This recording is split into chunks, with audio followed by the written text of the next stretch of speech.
किन ने अपने लिए चाय बनवाई थी, बस वही बना रहा था। क्या चाय? लेकिन अभी 1 घंटे पहले ही तो तुम्हारी मालकिन ने चाय पी थी। मुझे उन्होंने बोला चाय बनाने के लिए, तो मैं चाय बनाने आ गया। मेरी पत्नी मुझे बर्बाद करके रख देगी।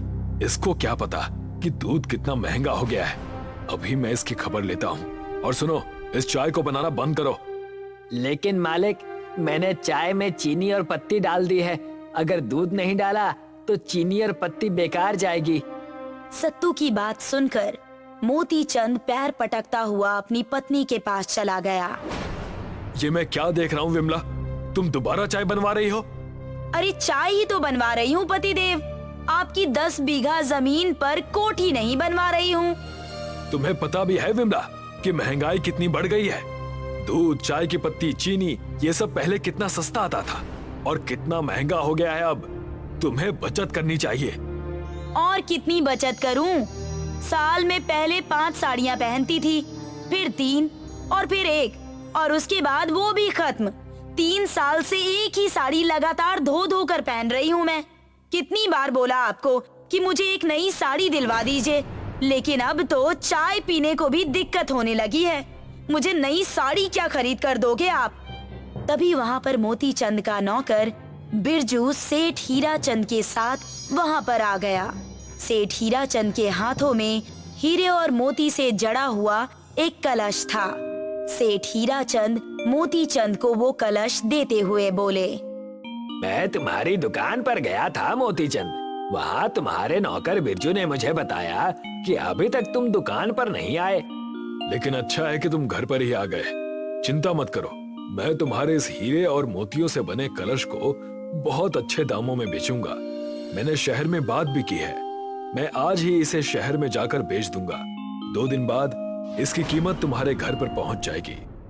सेठ हीरा चंद बिरजू के साथ वहाँ से चले गए। मोती चंद वो कलश सत्तू को पकड़ाते हुए बोला, इस कलश को मेरे कमरे में संभाल कर रख दो।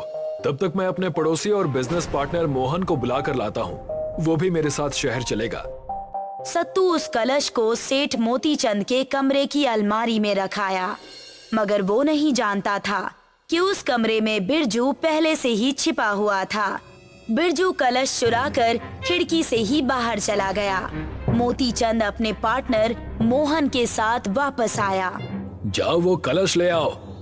मगर सत्तू जैसे ही कमरे में पहुंचा तो उसने देखा कि कमरे में कलश मौजूद ही नहीं था।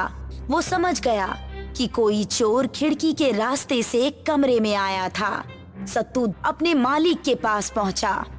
मालिक, कलश चोरी हो गया। दिमाग तो ठीक है तेरा। 5 मिनट में कलश चोरी कैसे हो सकता है? सीधी तरह से बता कि कलश को तूने कहाँ छुपाया है। मैंने कुछ नहीं किया मालिक। लगता है कोई पहले से ही घात लगाकर बैठा हुआ था। खिड़की खुली थी या तूने पहले से ही चोर के लिए खिड़की खोल रखी थी? मैं कुछ नहीं जानता। मुझे किसी भी हाल में कलश चाहिए। अरे क्या बात कर रहे हो मोती चंद? मारो इसे, ये मार खाकर ही बोलेगा। तू मेरे घर में बरसों से नौकरी कर रहा है, इसीलिए तुझे अभी पुलिस के हवाले नहीं कर रहा हूँ। कल सुबह तक अगर तूने मुझे कलश नहीं लाकर दिया तो तुझे और तेरी पत्नी बिंदिया को जेल में सड़वा दूंगा। सत्तू रोता हुआ अपने घर वापस चला गया। घर पर जाकर रोते हुए वो अपनी पत्नी को अपने साथ हुई सारी घटना बताता है। अब हम क्या करेंगे? इतना महंगा कलश उस सेठ को कहाँ से लाकर देंगे आप तो जानते ही हैं ना कि सेठ मोती चंद कितने क्रूर स्वभाव के हैं। वो हम दोनों को जिंदा नहीं छोड़ेंगे। हमारे पास यहाँ से भागने के अलावा और कोई उपाय नहीं है। हमें यहाँ से भागना होगा। आधी रात होते ही सत्तू अपनी पत्नी बिंदिया के साथ एक नाव में बैठकर वहाँ से जाने लगा कि तभी एक तेज हवा का झोंका नाव को दूसरी दिशा में बहा कर ले गया। कुछ देर बाद जब धुंध छटी तो सत्तू और बिंदिया की नाव एक जंगल में खड़ी हुई थी। वो जंगल रात के अंधेरे में भी दिन की तरह रोशनी से जगमगा रहा था। सत्तू और बिंदिया नाव से उतरकर उस जंगल को हैरानी से देखने लगे। उस जंगल के सभी पेड़ों पर पत्तों की जगह हीरे और मोती लटक रहे थे कि तभी उन दोनों के कानों में किसी की आवाज टकराई। कौन हो तुम दोनों और इस मोतियों के जंगल में क्या कर रहे हो? सत्तू और बिंदिया के सामने एक व्यक्ति खड़ा हुआ था जिसके वस्त्र हीरे और मोती से जगमगा रहे थे। ये कौन सी जगह है और तुम कौन हो? ये मोतियों का जंगल है और हम यहाँ के वासी हैं। इस जंगल के बारे में तो पृथ्वीवासी नहीं जानते, लेकिन तुम यहाँ कैसे पहुँच गए? सत्तू ने पूरी घटना उस व्यक्ति को बता दी कि वो कैसे इस जंगल तक पहुँचा। समझ गया, तुम्हें मोतियों के जंगल के राजा ने बुलाया है। सिर्फ उसी के पास ऐसी शक्ति है कि वो किसी भी पृथ्वीवासी को यहाँ बुला सकता है। चलो मेरे साथ। कुछ ही देर में सत्तू और बिंदिया उस जंगल के राजा के सामने खड़े थे। मैं मोतियों का राजा हूँ। जहाँ भी मोती और हीरे होते हैं, मैं उस जगह के बारे में सब जानता हूँ। तुम्हारे साथ बुरा हुआ है सत्तू। दरअसल चोरी तुमने नहीं, बल्कि मोती चंद के नौकर बिरजू ने की है। मुझे पहले से ही उस पर शक था, लेकिन आप इतना सब कुछ कैसे जानते हैं मेरे बारे में? क्योंकि जिस स्थान पर मोती और हीरे होते हैं, मुझे उस स्थान का सब कुछ दिखाई देता है। तुम्हारे लिए एक चौंकाने वाली बात यह है सत्तू कि चोरी करवाने वाला तुम्हारा मालिक मोती चंद ही है। राजा की बात सुनकर सत्तू और उसकी पत्नी बिंदिया की आंखें फटी की फटी रह गई। लेकिन मालिक चोरी क्यों करवाएंगे बिरजू से? क्योंकि सेठ मोती चंद की नीयत उस कलश को देखकर खराब हो गई थी, इसीलिए उसने तुम्हें जानबूझकर मोती का कलश दिया और बिरजू के हाथों चुरवा दिया। अगर तुम वहां से नहीं भागते तो मोती चंद तुम्हें और तुम्हारी पत्नी को आज रात ही मरवा डालता। मैं तुम्हारी मदद करना चाहता हूँ। लेकिन आप मेरी मदद कैसे कर सकते हैं? पुलिस इस बात पर कभी यकीन नहीं करेगी कि मोती चंद ने अपने ही घर में चोरी करवाई। सत्तू, तुम एक निर्धन व्यक्ति हो और तुम्हारी दुनिया में निर्धन व्यक्ति पर कोई भी विश्वास नहीं करता। तुम यहाँ से जितने चाहे हीरे और मोती ले जा सकते हो। इन्हें बेचकर तुम अमीर बन जाओ और जब तुम अमीर बन जाओगे तो तुम्हारी बात पर हर कोई यकीन करेगा। राजा ने सत्तू को ढेर सारे हीरे और मोती दे दिए।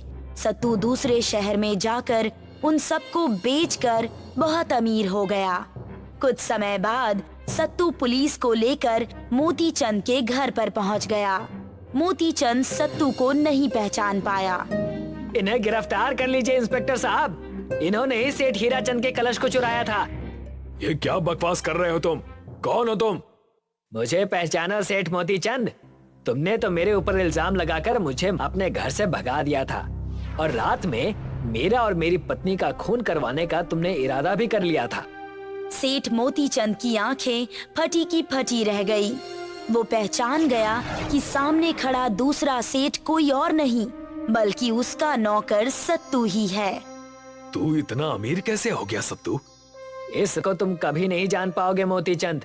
अब तुम्हारी सारी जिंदगी जेल में ही बीतेगी क्योंकि बिरजू ने अपना जुर्म स्वीकार कर लिया है। तभी कुछ पुलिस वाले बिरजू को लेकर वहां आ गए। बिरजू नजरें नीची करके वहां पर खड़ा होकर बोला, मेरा कोई दोष नहीं है। सेठ जी ने ही मुझसे चोरी करवाई थी और वो कलश बेचकर सारा पैसा हजम कर गए और सेठ हीराचंद को यही लगा कि कलश सत्तू ने चुराया था और वो रात में गांव छोड़कर भाग गया। पुलिस ने बिरजू और मोती चंद